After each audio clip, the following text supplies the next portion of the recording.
Welcome you to our webcast today. This is Dr. Tony Evans, the Senior Pastor of Oak Cliff Bible Fellowship, President of the Urban Alternative, and we're here on our church campus hosting a gathering of church leaders in our Leadership Expo. This is the time we have each year where we welcome these leaders to come and take advantage of all that we have to offer.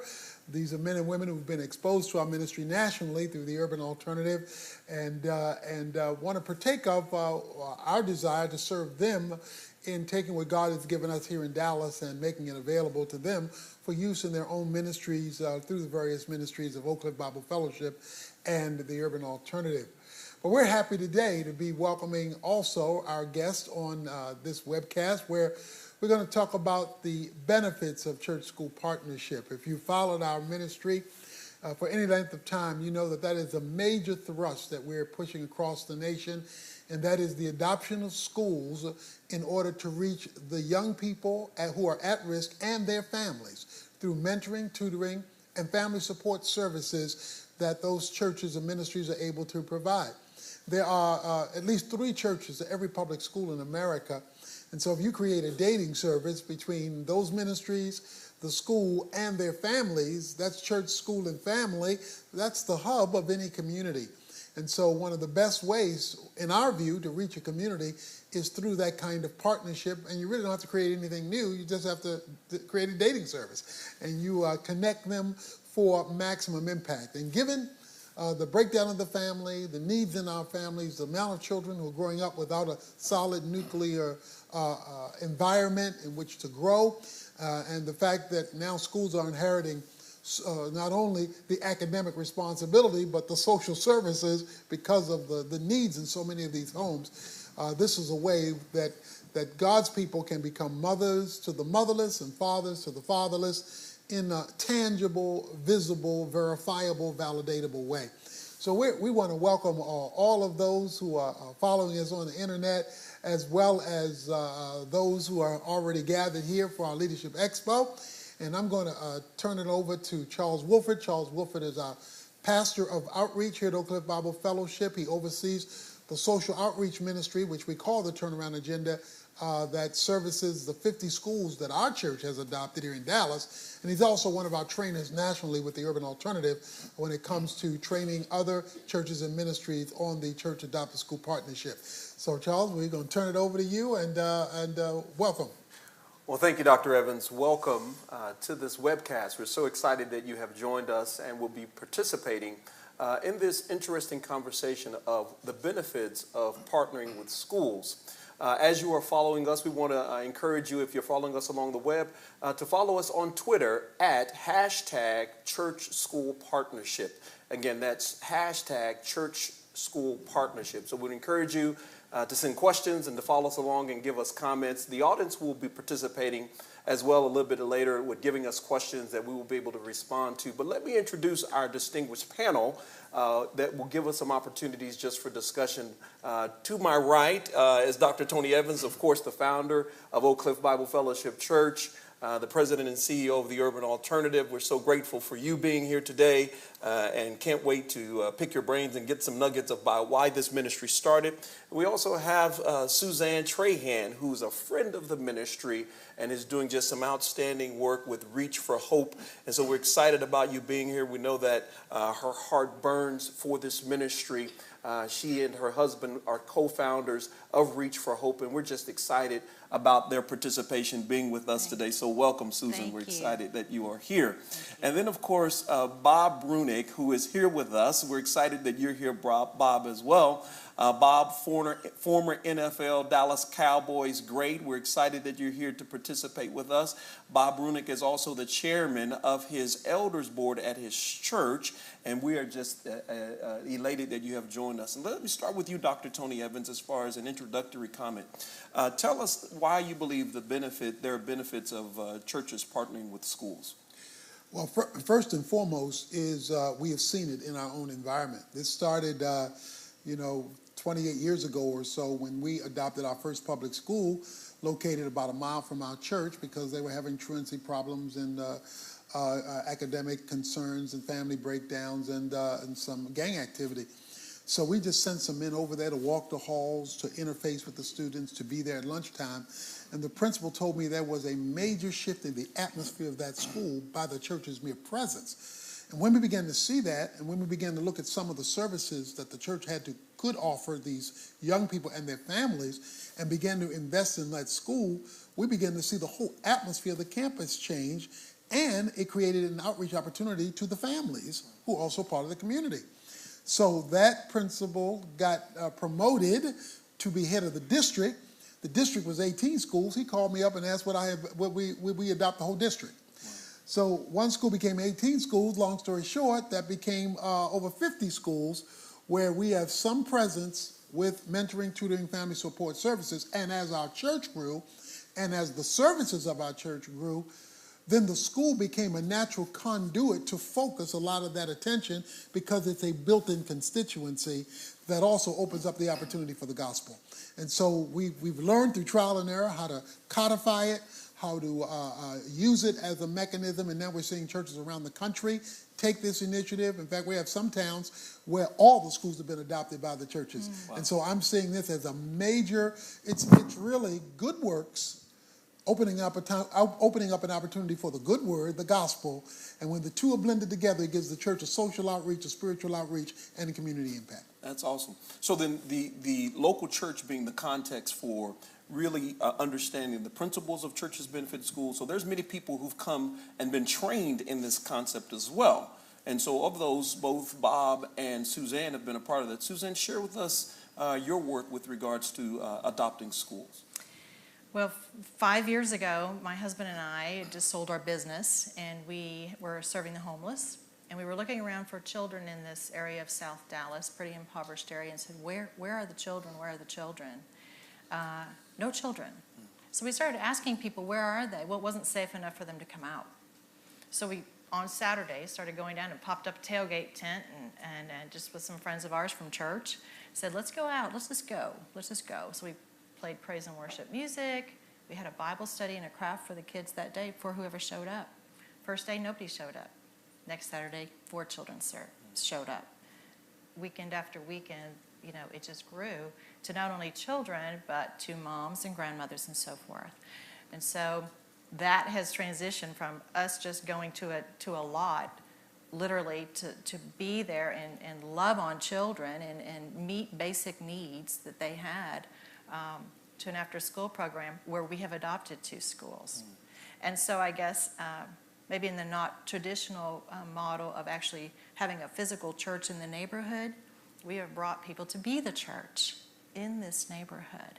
And as we've adopted 2 schools, we've just seen teachers be so burdened by the atmosphere and the culture in which they are just challenged by too great, really, of a responsibility to teach children and meet so many needs that the smallest amount that we can provide and help, even if it's encouragement and support, are just showing up.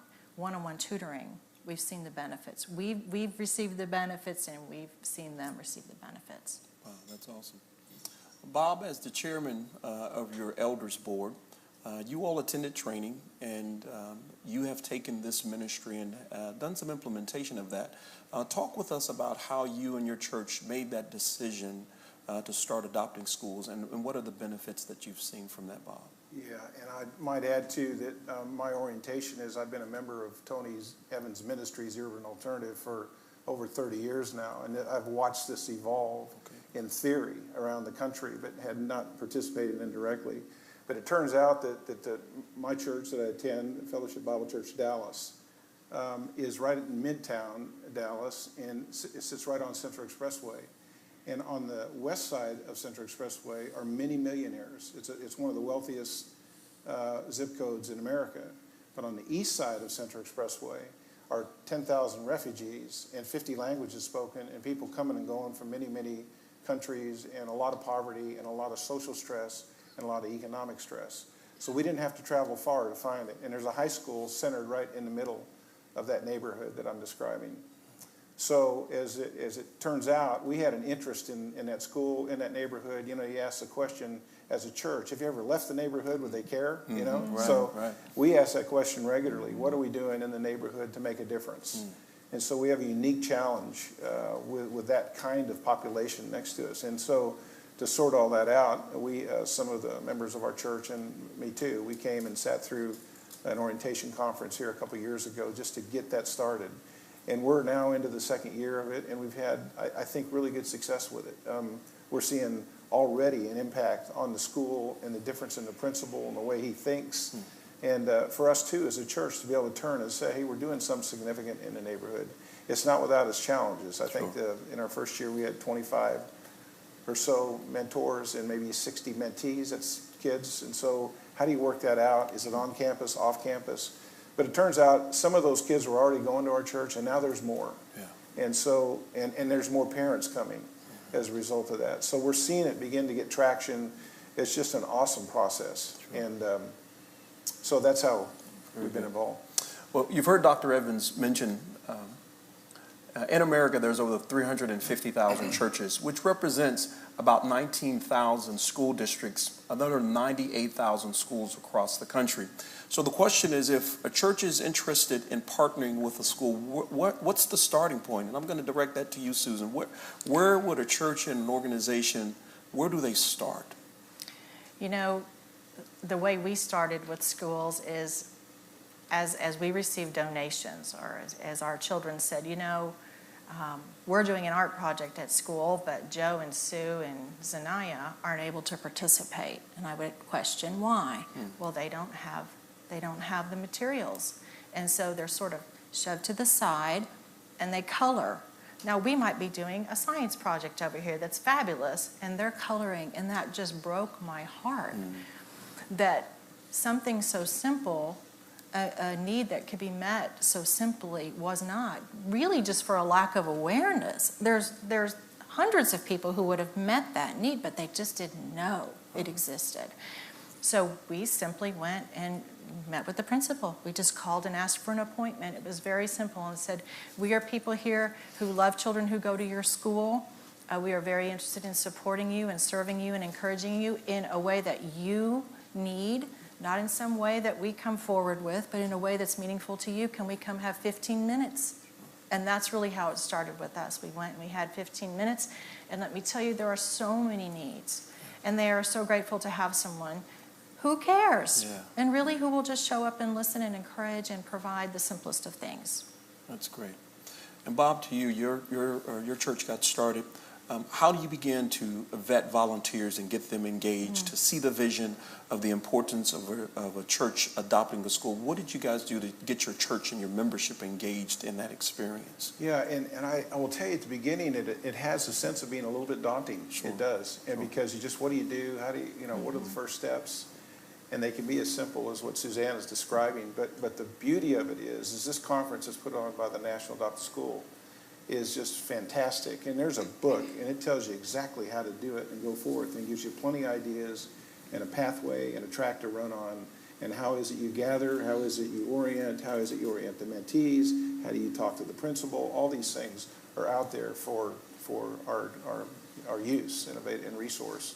So from that standpoint, but the other thing too is just you've got to have, I think, some people that are called into it and have a sense for it. Maybe they live in a neighborhood, maybe they're nearby, whatever. And so you start out with maybe hosting an athletic banquet. Okay. We've had some volunteers go over and help coach some of the athletic teams. So you get to know some of the kids, so there's ways into it, formally and informally. And I think you just have to raise the awareness. Now, we're fortunate to be able to afford a full-time staff that's dedicated to this. And I know there's a staffing issue, too. With 50 schools, I know there's a big staff associated with that. So, but that's just come on lately up till now. But it takes an army of volunteers to do it. And an army of volunteers that are prayed up, have a heart for it, a calling to it. Like I would say, I met with 3 young men, a 15, a 16, a 17-year-old. One was Liberian and 2 were African American. And I'm a 61-year-old white guy sitting at a table in the cafeteria. And I wondered if I was making connection or not. Now, they seemed to like it because they heard I was a cowboy. But after a while, I just turned out to be his old dad. But like Jonathan was just saying earlier, you'll never know what was left, what deposits were left through the experience. Absolutely. Because we talked about a lot of things, and a lot of things come up in sports, and a lot of things come up in life. And as you get more and more comfortable, you become friends, you fall in love with these kids. Absolutely. I don't know if they fell in love with me, but I fell in love with them. And it's just a great process. But out of that comes much, and a lot of questions, and a lot more to do other than just mentoring on campus. So there's a whole on-campus strategy, and there's a whole off-campus strategy to be talked about. Oh, very good. Yeah. Well, if you're just joining us, we want to welcome you to this webcast. And again, if you want to follow us on Twitter, we ask you to go to hashtag Church School Partnership. And on the side of your screen, you will see where you can follow and also send us questions. So welcome. We're so glad to hear you. Dr. Evans, how is this? You guys have adopted over 50 schools here at Oak Cliff Bible Fellowship. And we've heard Bob and Suzanne talk about some of the infancy stages of what it's taken for them to get there. What would you, when you're talking to a church, a congregation of 25 members, we know that you started off with 10 in your home. How do you begin to cast vision if you're a small church? And then how scalable is this if you have a church of 25 or a church of maybe 10,000? Talk to us about that. Well, one of the wonderful, exciting things I like about this initiative is its scalability. If you have a tiny church, then what you do is there's an elementary school near you. Okay? An elementary school is probably the easiest first place to start because you have greater parental involvement the younger the children are, because the more dependent they are. Once you develop a connection with the principal of that school, how can we, few as we are, serve your school? Is it just reading to the kids? Is it just having somebody to hug them, show up at lunch? So whatever little you can do based on what the principal needs and based on what the situation calls for in the community of that school, that's a place to start. When we started, we had, I think it was like 13 men go to the school. They were volunteers. 13 men went to the school, and it was just our presence that made the difference. Well, now, as the church has grown, that's become a $1.5 million initiative. Okay, so you start where you are. The Bible says, despise not the day of small things. So don't get worried that we're small, because most schools now need all the help they can get.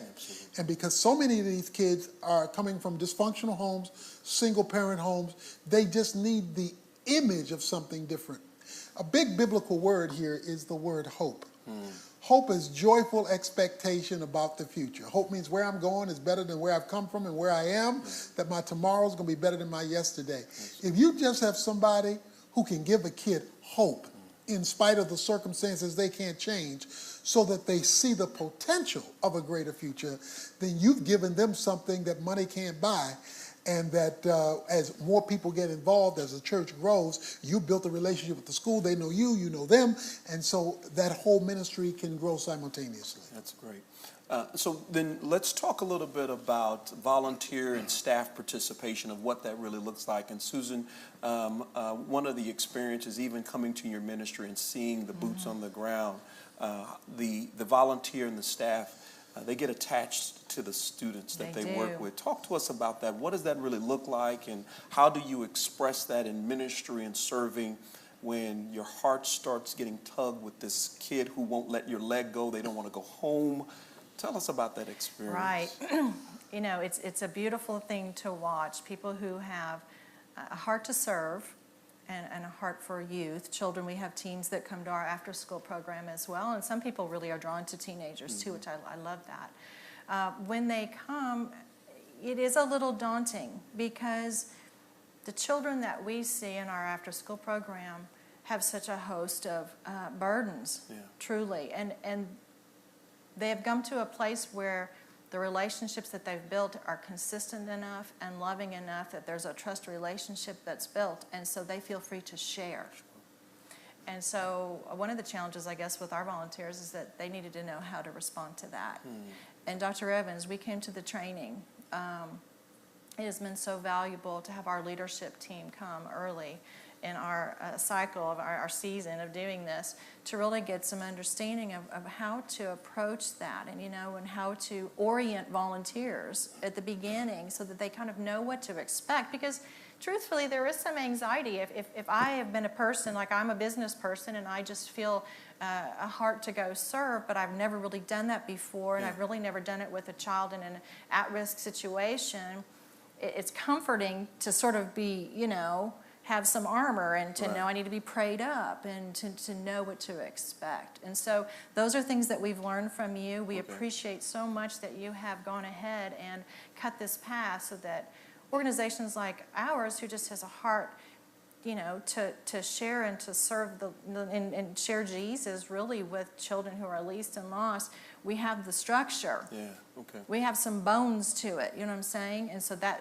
in our volunteer staff, that has really been helpful for us. Yeah. Because they come from all walks of life. I mean, we have retired folks, we have students from Dallas Baptist University who need service hours. We had an intern from Dallas Theological.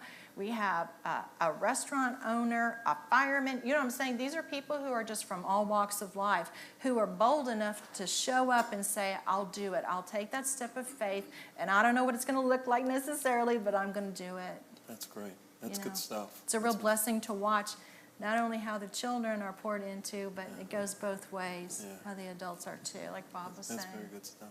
And Bob even mentioned you were talking about mentoring. So that's, that can be somewhat of a daunting task. You're before a teenager, and, those of us a little older, we may not feel as if we can really relate. What does that look like? You were in a mentoring relationship. I think you said you had 3 young men. What does that look like on an ongoing basis to mentor these young men? And what was your structure to be able to do that?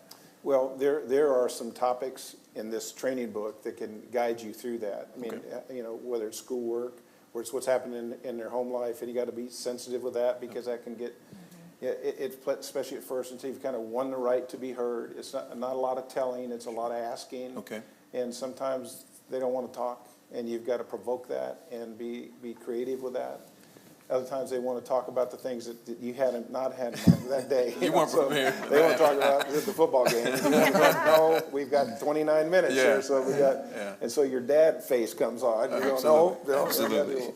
So, but I think one of the things that, and Tony referred to it, not subtly, but if you missed it, and Suzanne also said it too, it's the 2 hands of the gospel. One of my anxieties is when am I going to get to Jesus? Okay. In these products, it's not just a social service, because we know ultimately it's going to take Jesus in their life to change their life, to make their life different, going on a trajectory forward, right? Absolutely. So it's good to bring resources, bring ideas, bring information, create circumstances by which you can accommodate that progress. But ultimately, you want to get in a position where they're actually seeing Christ in the process. Absolutely. And these people are quite, they're at 15, 16, 17, they're quite able to understand who Christ is and his meta-narrative about life. So it is 2 hands, and you got to keep that in mind all the time, that we're moving to a place looking for arrangements by which we can get them to church, get them to our homes, get them in places by which we can share life on life, and that will transfer into an eternal goal. So it can be frustrating, because they're young people, and they want to talk about fun stuff. Absolutely, and, absolutely. And you got to get them back on track and this sort of thing. So, very good. But there's a maturation process. There's a maturation in the process. Okay. That it requires time and investment. And as Suzanne was saying, there is some apprehension at the beginning how you do this, but I think once you get an army of volunteers pulled together, you're talking about it. We by the way, reconvened at least 2 times, maybe 3 times through the year, with all the mentors in a room with the leader of the program, and said, let's talk. How's it going? Okay. What's happening? What do you see? What should we do differently with this army of volunteers? Okay. And so that helps a lot too. Is that a time for retraining as well? You kind of retool that during that time? Yeah, you can, because I think we can all observe what's going on, and then certainly feed that into the leader, and then we can get maybe a reorientation at mid-year and redo. Very good. So, well, if you're just now joining us on the World Wide Web, welcome. And again, if you want to follow us on Twitter, go to hashtag church-school partnership. We would love to get your questions. I'm going to ask you a couple of questions from the audience. We're getting some text messages and some emails for you guys. And so I'm going to direct this question at you first, Dr. Evans. How do you find out if a school is in need of this partnership? So where do you start? How, we may assume that school needs assistance. They may say no. So how do you begin to assess that? Well, first of all, you should assume. Okay. You should assume. Okay. Just given what's happening in the culture, Okay. you can assume that. The first person you need buy-in from is the principal. Okay. Because he is the conduit to the school. And in most cases, we have never had a school turn us down. In fact, we cannot facilitate all the schools who want our presence because of the social family dynamic that's taking place today. So I would go get the pastor, so it's general to general, Okay. if it's a church, or the head of the ministry, to go sit down with the pastor and say, we would like to serve you. We would like to serve your school, your students, and your family to our ability. And then you ask the key question, what do you need? Okay. Because now you're speaking not just what I want to give, but I want to scratch where you itch. Okay. And so once he spills these 25 needs he has, whatever 2 or 3 or 5 you can begin to facilitate well, because you don't want to take 25 and do nothing well. You want to take what you can do well and begin to meet that, and he sees you are a friend meeting a need, then you have opened up the door to a long-term relationship to that school and to those families. And once that trust relationship is built between the pastor, the principal, the church, and the school, when you have events at the church where students can come or families can come, they will do like they do it here in Dallas. They will advertise our events at their school. Yeah. So they advertise our rallies or our youth events or our alternative to Halloween, Harvest Fest. And so we'll have all these kids from the community who go to the schools come to our events because of that relationship. And as a result of that, because they're now on our campus, we get to share Christ and do that. But that's because of the goodwill that's been built up through the meeting of their need at the school. So this really entrance is really asking that school, how can I serve you? Yes. And you come with this servant's heart, and you're finding that opens the door for that school to really begin to invite you in, and you just love on them. You just love on them, serve them at their point of need, love on those kids. I think of just one scenario among many of a young lady in one of our schools that just got loved on, a terrible home situation. But the mentor loved her and wrapped her arms around her. And to make a long story short, this girl who was a candidate to be a dropout has just finished college, working on a master's degree, getting ready to get married in a couple of weeks. Wow. And I asked her, what are you going to do with your master's degree? She says, I'm going to become a school counselor so I can help other girls the way I was helped by my mentor. Wow, that's amazing. What a testimony. Let's talk a little bit about training. One of the questions just came in, Susan, and both Bob and Suzanne, you can answer this question. So what type of training is needed, particularly as it relates for preparing for the young people that have all these issues? So do you have to be a social worker? Do you have to be a counselor or a therapist? Because the assumption is that these kids come with a lot of issues. So what type of training do you really need to start this? Well, you start with being able to decide to love that kid. Okay. I mean, I'm a father of 4 grown children, so I've actually been a father. I'm qualified. Okay. I guess. Those are your I go credentials. ask them. Maybe if they're watching, stick with me, guys. But so in most cases we're qualified, and even if we're not parents, you're still qualified to be able to bring some resource into that relationship. And so, and it's not a matter of having these technical qualifications that you just listed. Okay. It's really just loving on the child and spending time with them. The great theologian Woody Allen said 90% of life is just showing up. And in fact, he said something truthful. Yeah. It is showing up and being present. Okay. And I don't want to minimize all the other things that are necessary, because tutoring is an important thing. Sure. Watching how these kids, by the way, there have been schools, and I know this documentation's available, where they've taken the baseline of the students that were being mentored, of their grade point and their presence in school, the absenteeism and this sort of thing, and measured that pre being mentored and then post mentoring, and it's improved dramatically. The statistics are just amazing. So that's all available, Okay. and the principals are glad to help share that and work with you. And I will add too with what Tony's, the principals just love to see it, because they're, especially at these highly stressed schools where the population is stressed. And there's, by the way, when we say single parent, it's usually there's no dads. Yeah. It's a lot of moms trying to help the kids get through. And in our case, there's a lot of different ethnicities. So language is an issue, language barriers, cultural barriers, all kinds of things take place there. But still, a 61-year-old white guy can walk in there and still be able to have some impact and influence and encouragement on 3 young men. That's great. 15, it's just, it can happen. But showing up is about 90% of it. Very good. Susan, you wanted to chime in on that? I would agree with everything Bob said. Compassionate listening. Okay. I mean, love to a child is being there, being in their life, right? So we encourage just compassionate listening. We don't have to fix all their problems. Frankly, we can't fix their problems. And there's brokenness that only the Lord can heal.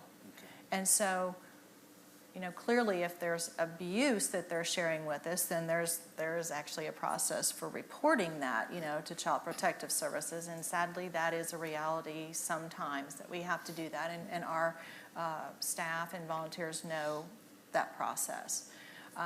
But truly, the mentoring that we experience, that we see, it's just compassionate listening. Here's an example.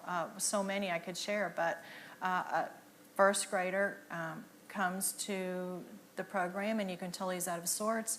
And why are you? What's going on? And just the fact that someone is asking him why and seeing his demeanor and that he's out of character. Well, there was a fight at home, and so mom took the children and they slept in the car in the parking lot of 7-Eleven all night. And then she got them to school, and so they've been to school, and now we get them. Yeah. Oh.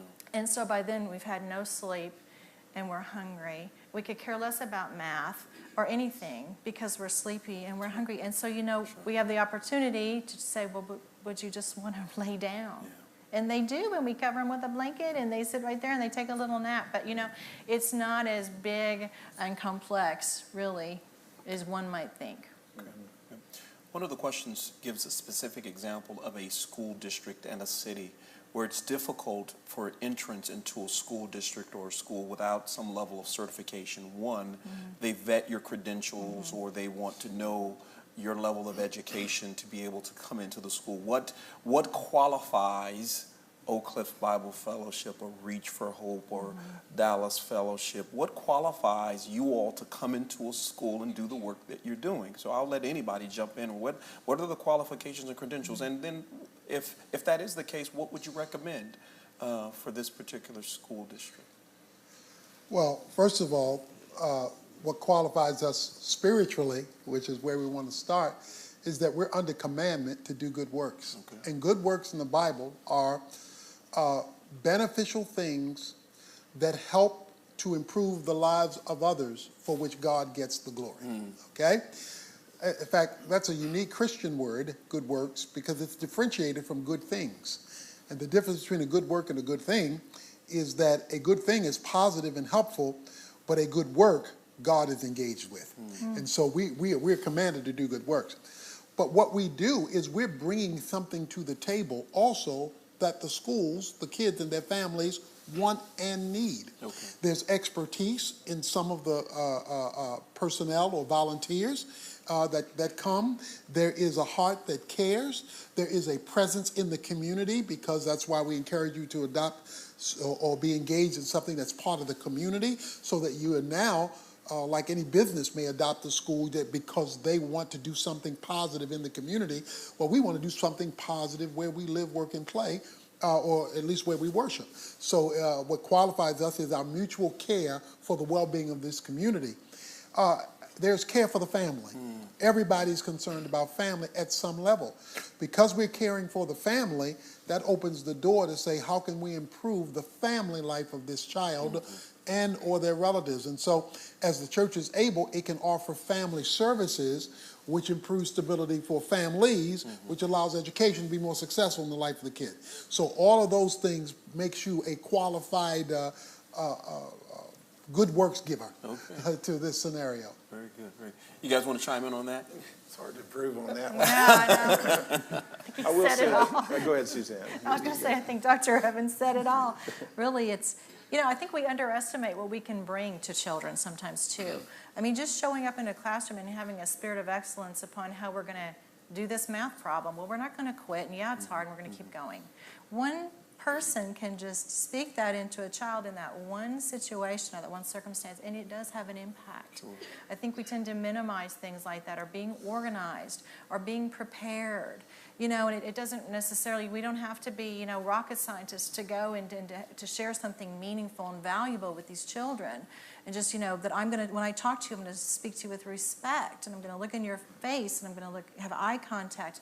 All these things seem so small, but socially, we need these things to be successful and have positive relationships with others. And so I think we just need to take that step out and do it. Be encouraged just to go share. What you have is enough. Absolutely. What you have to share through Christ is enough for that child. And let me add one other thing. Sure. As I look at my two friends here, something is jumping out at me, and that is love trumps race. Amen. Both of you are working with minority kids. You're loving those kids, and the racial component has become subservient to being loved. That's right. And that's why we promote even non-African American churches who are burdened for what's happening in their community across the railroad track, so to speak, to engage with another church, to partner and to be engaged, because these kids need love. And if they can't get it there where they are in their homes, if they can get it from somebody else who will authentically give it, that will be the greatest reconciler and unifier we can give to a community. That is so true. And a great model too, Tony, because I think you go colorblind in your love. You do. You just fall in love with these kids. I've had some other experiences similar, and it surprises you that you just, all of a sudden, these kids are just really great. I just can't wait to get back and see them. What's next in the deal? So. I know that I'm the first white person that a lot of our children have ever known personally or felt comfortable to touch. And they ask the most beautiful questions that they know they can ask. Like they'll say, I don't know anyone with blue eyes. Something as simple as that. And I say, that's amazing, let's talk about that. But just that they have this comfortable, the barriers go away. And in mentoring, our experience has been just that children want to be attached to something good. Sure. And positive. They want to be a part of something. I mean, why is gang violence? Why are gangs so, on the rise? Well, it's because they want to be attached to something and belong to something. And because our culture is growing such that the family is continuing to break down and our fathers are absent, they don't feel plugged in, they don't feel connected, they're going to connect somewhere. Absolutely. And so if they can connect to a mentor or an organization where it's healthy and it's loving, they're all in. I've never heard a child say, I don't want a mentor. Yeah, that's ever. That's they want to. They love it so much, give me another one. Amen. So let me just real quick, again, if you're just joining us on the web, welcome. We're so excited that you're a part of this webcast. Again, we have our great friends, Dr. Tony Evans, Senior Pastor of Oak Cliff Bible Fellowship Church, Suzanne Trahan, who is with Reach for Hope Ministry in South Dallas, and then we also have Bob Brunick, who is with Fellowship Dallas Bible Church, and we're just excited to have you all as friends and partners and as agents in this work. This is a great work. If you're following us on Twitter, we would encourage you to go to hashtag Church School Partnerships and send us questions. We're receiving additional questions from our audience, and we just want to respond to a few more of those. But let me resource you as well. If you need additional information, we would encourage you to go to tonyevans.org. You can find multiple resources there. In addition to that, nationalchurchadopterschool.org, you can find additional resources. Several books have been referenced, or resources that you can go to. Those resources are found on tonyevans.org, as well as National Church Adopters School. There's a mentor starter kit. So if you're interested in a mentoring program, there's a mentor starter kit that you can purchase there, as well as a book that we produced that will help you if you're looking at outreach. It's the Kingdom Approach Towards Social Outreach. Both of these resources are fantastic that you can begin to use and start your partnerships with the schools that God may be sending you to. And so let's then just talk about maybe the resources that you all have used. So there's this mentoring opportunity, there's the adoption of school, and as I just talked about the resources that are available on the web, there's many trainings that have come out. So how have you used these resources to really have the success that you're having in your schools, both Susan and Bob? How have you used these resources? Well, I mean, in a practical sense, I mean, the literal pathway that we'd use, I mentioned earlier, say it's through a semester. Okay. If I'm going to be meeting with these kids every Tuesday at 12:45 or whatever, it's nice to have a pathway with a block of questions about what do you might ask questions like, what do you consider a successful life? Okay. Tell me about that. What are you thinking about in college? What would happen next after high school? What's happening next week? So there's a whole series of questions that you can ask, and of course those were out of order, but those resources are there, so you don't have to go in empty-handed or have to get particularly creative, although that can come with it too.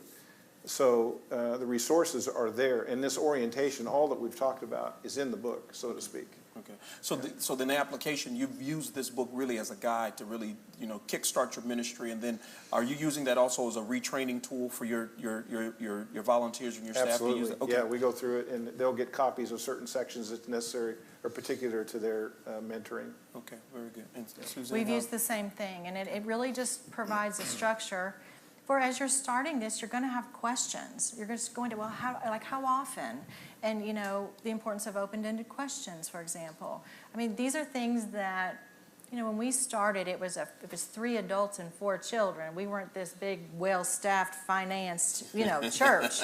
It was a few of us, and who was going to be looking up, and it was going to be me. Yeah. So this is a go-to place for you to answer most of these questions that people are going to have who are interested in an initiative and an outreach like this. It's going to save you time.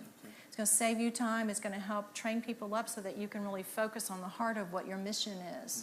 The heart of my mission is not to go research things and write a book. The heart of my mission is to be in front of a child who is struggling, right? And so you've done all the work. Your organization has done that, and I just encourage you to take advantage of it and to share this with others, because I'm telling you, we can get to be about it a lot quicker, and within a structure that has the spirit of excellence on it, that's proven, that's tried and true, without figuring it out on our own. I'd like to add something that I'm particularly excited about. A lot of folks know about the Kingdom series that we've done, Kingdom Man, Kingdom Woman, and we just came out with Raising Kingdom Kids.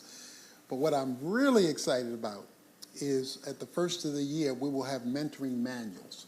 So these are manuals that mentors can use with mentees that will walk them through the mentoring process. And we're looking at it, coming up with 3 different kinds of them. One is one you can use in school that takes in consideration all the sensitivities of church and state. There's one you can use as parents or in church or outside of school, which is thoroughly Christian. And then along with my son, Jonathan, who's working with us in his chaplain for the Cowboys, we will have an athletic one, because one of the greatest mentoring contexts is sports. So you can have coaches mentoring kids, not only in the, how to play your positions or play the game, but how to build character. And these will be manuals that folks can use. And we plan to have an elementary one, a middle school one, and a high school one. Outstanding. And we're trying to get the NFL teams to become mentors to high school players using these manuals. So we're looking at those be out the first quarter of next year. Fantastic. So we're excited about those as well. All right, you heard it first here, first quarter of the year, so those should be coming to you. Now, in the event, again, you're following us on the web, go to #ChurchSchoolPartnership. But in the event you're not local and you can't participate in some of the trainings, we have 3 trainings that are coming up before the year end. And let me mention those to you while we're here. Tomorrow here at Oak Cliff Bible Fellowship, we will have a National Church Adopted School training that you can come. If you're in the local area here in Dallas, you can attend that training on tomorrow. On October the 24th, we will be in Gainesville, Florida at Santa Fe College. Again, that's October the 24th in Gainesville, Florida at Santa Fe College. And then November the 7th in Kinston, North Carolina, we will be at the Church of Faith and Deliverance. Again, that is November 7th, Kinston, North Carolina, the Church of Faith and deliverance. So we received a couple other responses from the audience, and we thank you, audience, for participating and sharing and sending us the questions. Let's talk about sharing the gospel of Jesus Christ on school campuses. We're on fire for the Lord, and we're excited about the entrance into that school campus. What are the boundaries and the parameters for doing that? I've got a thought on that because I've worked with a group called Liberty Institute. I'm actually on their board also, and it's Kelly Shackelford's initiative, and they have spent a lot of time researching all the way to the Supreme Court. They've had several cases make it to the Supreme Court on this very equal access issue, and I think that's where you're heading. Absolutely. And I think that we have a lot more access to schools than we realize. I think there's been an unfounded fear that's sort of been elevated in our culture that says, well, schools, you can't touch it with anything religious, and that's not true. That's right. In a way, I understand the rules, and I'm not an expert at it, but after school, you can say the word Jesus on campus. That's right. You can. That's right. And but the school has to be open to all initiatives that come in, so there's another side to that too. But there are lots of things that you can do, and but I think it's also important that we do respect the law in the context of this mentoring, not to be sneaky about it. I mean, if we're not supposed to be talking about religious things at lunchtime, then I would suggest we don't do that. But I would also suggest that we get creative and look for all those off-campus opportunities where we can, as Tony was referring to earlier, we can host a sports banquet, we can host a baccalaureate, we can host a parent dinner, we can invite the kids to Sunday church, we can invite the families to Sunday church, we can have activities at Sunday church, we can have nighttime, we can have someone can host something in their home, Monday through Friday, Saturday, whatever. So there's just lots of opportunities to do that if you can't specifically, and you want to be careful about and be respectful about the process and the law of the land. Okay. But I think there's a lot more access than and we should have more orientation to that. And I think that Bill's done a great job of helping us understand that, but there's a lot going on in that area. Very good. Well, thank you for that. Susanna, you want to add to that? Well, I guess our program is off campus. Okay. And so we're unique in that sense.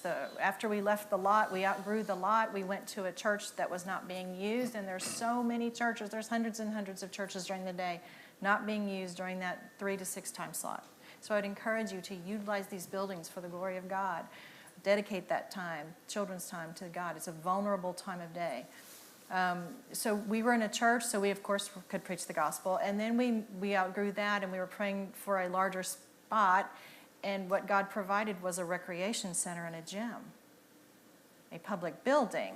So what we did is exactly what Bob said. We were full disclosure and said, here's who we are, here's what we do. We help children academically. We teach the gospel. We are Christian. We teach values. And a hot dinner. Everything was included, and we thought if they say no, then this isn't our place. This isn't what God has for us, but if it is. And I'm telling you, the need, there seems to be this apprehension of, is there a need, for us to be involved? The need is so great. They welcome you. One of our elementary schools that Reach for Hope has adopted has 700 children. Can you imagine? Our middle school has 700 children. The parent conference last night at the middle school, where there's 700 students, had 25 parents show up. Wow. So don't you think they're happy to see you and I show up? Absolutely. It's just a responsible, caring, loving person who's saying, I don't know what you need, but I know your need is great and I'm here. Wow. Very good. So we always preach the gospel. Yeah, very good. Well, thank you for sharing that. Well, it's one thing with regards to the benefits and partnering with the schools. We're hearing a lot about the work with the youth. What can we do, and what can a church and or program do with the educators? What are opportunities there? Because it would appear that they need some love, they need some attention, they need some support as well. So let me start with you, Dr. Evans. What are ways that a ministry and a program, maybe their affinity would be to, in partnering with a school, maybe the benefits would be to some of the educators. Could you talk to us about that? Yeah, we've been very excited to be able to host events on our campus for principals, superintendents, counselors. We make a breakfast for them key times throughout the year. We come and we let them know the services that we can provide to them. We let them know, is there anything we can pray for you for, because they have needs too in their own lives and their own families. Absolutely. We feed them breakfast, and then I present a devotional for them. And we've had many say, well, no, I don't know about the kids, but I need this. So we actually offer services to them. We go to the school and we meet with the superintendents or meet with the principals to find out, is there anything we can pray with you about? Because many of them are church people and are open to that on a personal level. So I think offering ministry and service to the educators who are many times overwhelmed with what they have to deal with is, again, an outreach, and we have not had one who have resisted that and rejected that. They have welcomed it. They have insisted that people come to it. We have some school districts who send their teachers over for training in our technology center. So we have this relationship, and so I think offering that on whatever level you can would be a welcomed offer by most. Wow, that's great. Bob, if she's on anything. I would just say some simple ways that our ministry has supported schools and specific educators and counselors. Counselors are a good contact for us once we're in the school because, here's my example. One of our school's counselors asked if we could provide hygiene items because there's a large homeless population within this school district. And as you know, if you stink, somebody's going to say something about you, and there's going to be a lot of teasing about it. And she deals with that a lot. Okay. And so the school runs out of money, and teachers run out of money. They use their personal money to provide these things, to go out and buy soap and deodorant. I mean, it sounds so basic. It is basic. But, instead of having the teacher spend the money or the counselor just saying to a child, I just don't have any, we've been able to provide that. The second thing is just a teacher appreciation bag, and it can be the simplest thing, little brown lunch sack that you're like a small group could make, or your women's ministry or children's ministry can do. A few goodies, candy, thank you, we appreciate you, the work you're doing is important. That's it. And we send it, and they love it. It's just, it's encouragement, right? Great. That's great. That's good stuff. Same. Yeah, same. We've had, even the principal has started attending our men's group on Wednesday morning. We had the head basketball coach as a result of 8 or 10 men going to the basketball games and getting to know him. And he started attending the men's group, and we find out all these at-risk kids on the team, and pretty soon you got guys lining up with them, and it just snowballs from there. So there's just all these kinds of opportunities to, and now in another group, steak and donuts over the teacher's lounge, on Friday mornings. And there's another way to say, hey, we love it, we appreciate you, and keep going. And out of that comes relationships. And there's a lot of ways in. And I know the teachers really at least appear, and certainly counselors. And the principal is like, thank you. I mean, we just are so glad you're doing this. So. We're going to have a few closing comments. Again, we thank you for joining us. We're going to ask Dr. Evans and Suzanne and Bob to give us some closing comments. And I want to give you the context for this closing comment. The holidays are coming upon us, and we oftentimes would see great needs, particularly as it relates to Thanksgiving and Christmas holidays. So there's an audience here who's present in the room, as well as audience listening to us and watching us on the web. Give them some nuggets of maybe some things that they can do between now and the end of the year, if it can be a starter for them to start this ministry and this partnership. And after you guys give your comments, I'll give a couple few closing statements and pray with us as we close. We'll start with you, Dr. Evans. Well, we have coming up in a few weeks what we call Christgiving. Christgiving is our bridge between Thanksgiving and Christmas, so we kind of bonded them together. So we've asked counselors from our schools to give us X number of families from each school who we will surround with food, toys for the kids, and we'll do it on our campus. We'll share the gospel with them as part of that. And it's our way of saying to the counselor, you tell us who the most needy families are because you deal with them every day, and we will serve them in a way that says, we don't want you to miss Thanksgiving. We don't want you to miss Christmas. We don't want your kids to miss it either. And so that's what our church will do during this season. Very good. Great. Thanksgiving, a few years ago, we had a couple children say that they wanted to have a family Thanksgiving where you pass the plates. And that was meaningful to us, and that just showed us what a connection they have to a family. So it was this. So we said, okay, we're going to do it. And of course, it was 3 days before our last day before break, but we did it. And we made tables as long as we could make them, and we were all there, and we did pass the plates. And that was the first year. That was 4 years ago, I guess. And so now it's grown to this beautiful opportunity where various churches gather up donations, like each family gets a bag of groceries, and each child gets a new blanket, and each child gets a new pair of pajama pants. We have one elementary school in the suburbs who, through the fall, collects gently used shoes, and we bring all those.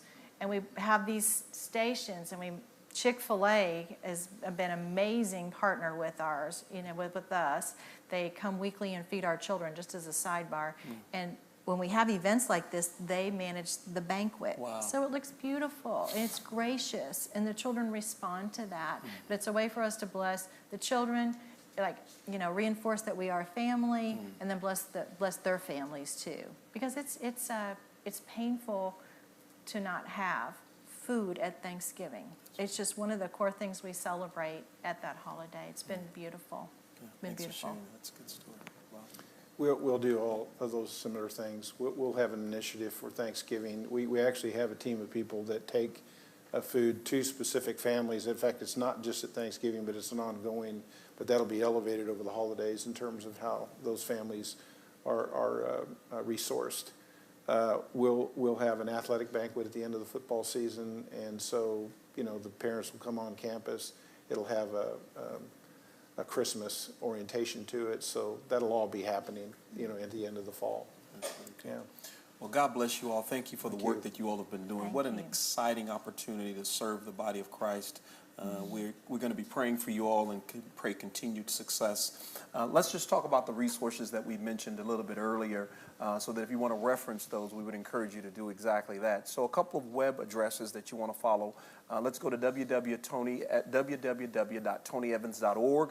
You will find multiple resources there, as well as the National Church Adopted School website. We can be resourced there to see some of the things that you can reference. A couple of trainings that may be coming up in your neighborhood, the first of which will be tomorrow here in Dallas, Texas, at Oak Cliff Bible Fellowship Church, where Dr. Tony Evans is the senior pastor. Then on October the 24th, we will be in Gainesville, Florida at Santa Fe College. We would encourage you, if you're in that area, drive up to see us. We would love to see you in Gainesville, Florida. And then November the 7th in Kinston, North Carolina, we will be at the Church of Faith and Deliverance. We would love to see you there. We've referenced a couple of books and resources. We have those on the table here. Suzanne, if you would pass those to me, I want to lift those up for the viewing audience so that you can see those, as well as for the community that's here. We've mentioned the starting a school-based mentoring program. That's this here, and if you're interested in this, will be on the web and a resource for you that you can go and grab. This is 12 CDs.